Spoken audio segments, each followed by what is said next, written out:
I don't know if you've ever had the experience of when you're watching TV, maybe the news or something, and they're reporting from a place with which you are familiar.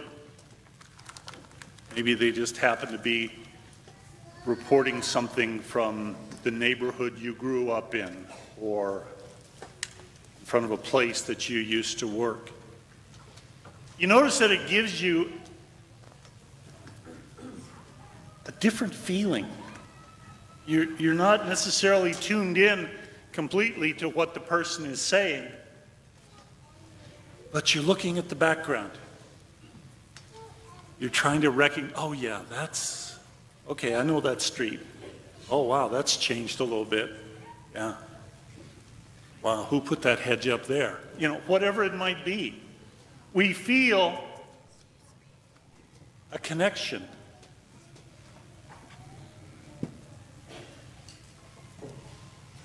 This week, I don't know how much it even made the news down here. I don't know if many of you were aware that this happened. But on Wednesday night, Thursday morning, St. Anne's Church up in Bonners Ferry burned to the ground, and it was arson. And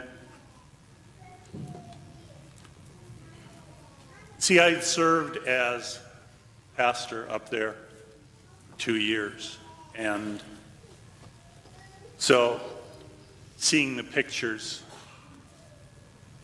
online, it wasn't just flames burning in a building, but oh my gosh, that's the far side of the church. Oh, that's the wall right by facing the rectory. Oh my God, oh, just say it started down in the basement, and I could picture that.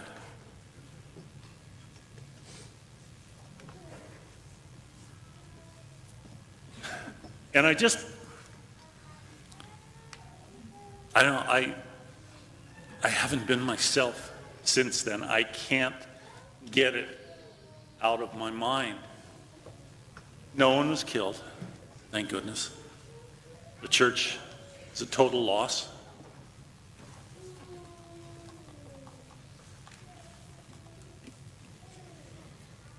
I was thinking about the people that I knew in that parish, although, you know, that was 16 years ago. Called to mind a lot of the events, the one adult baptism that I had up there at our second Easter Vigil together. I thought of that compared to the 40-plus baptisms we had here this year.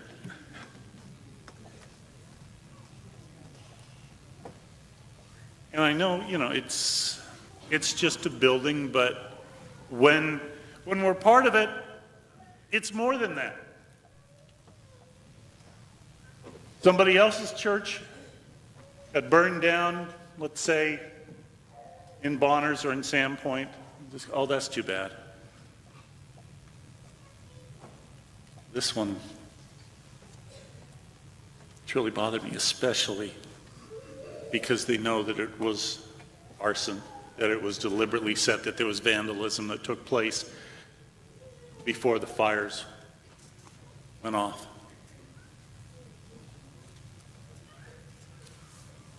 If there was ever a time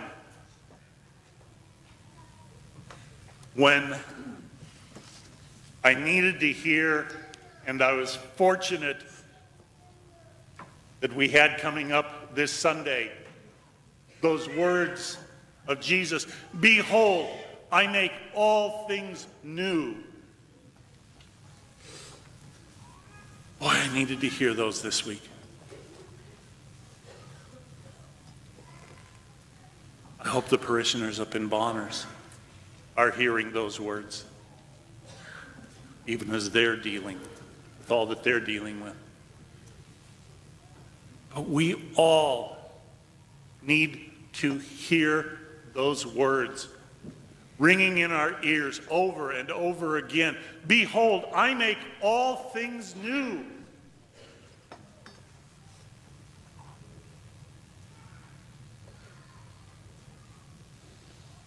In the times when you look at your life and you get focused on your failures, maybe a marriage didn't work out. Maybe one of your children or your grandchildren is not turning out the way that you had hoped. It's important to hear those words. See, I make all things new.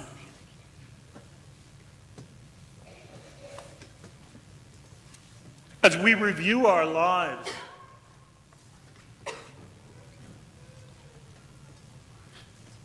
and we see, wow, I have grown. I have learned from my mistakes. I wouldn't have wanted to go through this again, but the fact that I went through it, even though it wasn't my choice, has made me a better person, has made me appreciate more my life, my family, my friends, my health.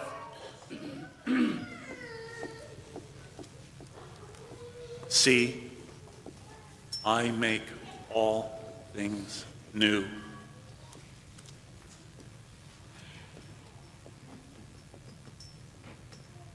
This reading that we heard from Revelation, I saw a new heaven and a new earth. The old order has passed away. There will be no more death, no more sadness, no more tears. When's that day going to come?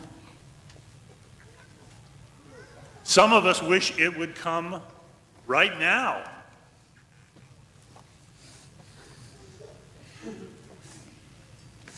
Because of the fear, or the loss, or the disappointment that we're going through. Maybe because of the grieving in our hearts that we are feeling.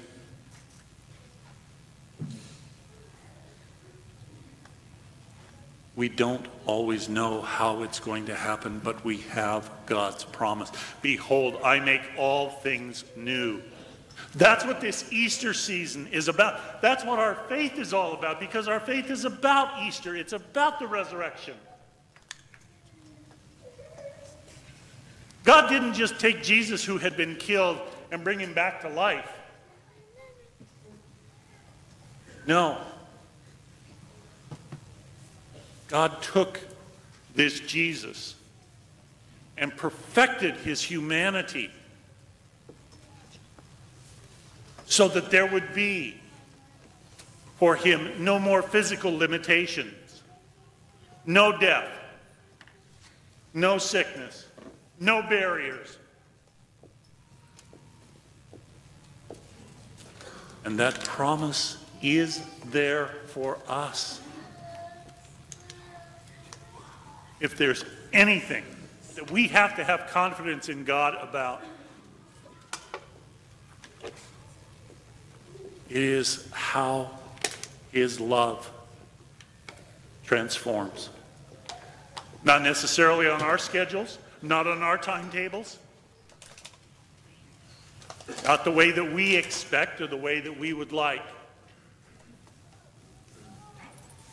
But let's not ever discount the depth and the marvel of God's imagination, because it's beyond anything that we could come up with.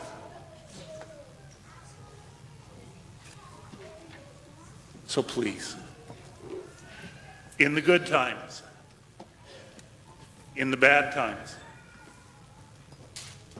in the times of doubt or fear, or shame or rejection. Simple words, but so powerful and so necessary for us all. See,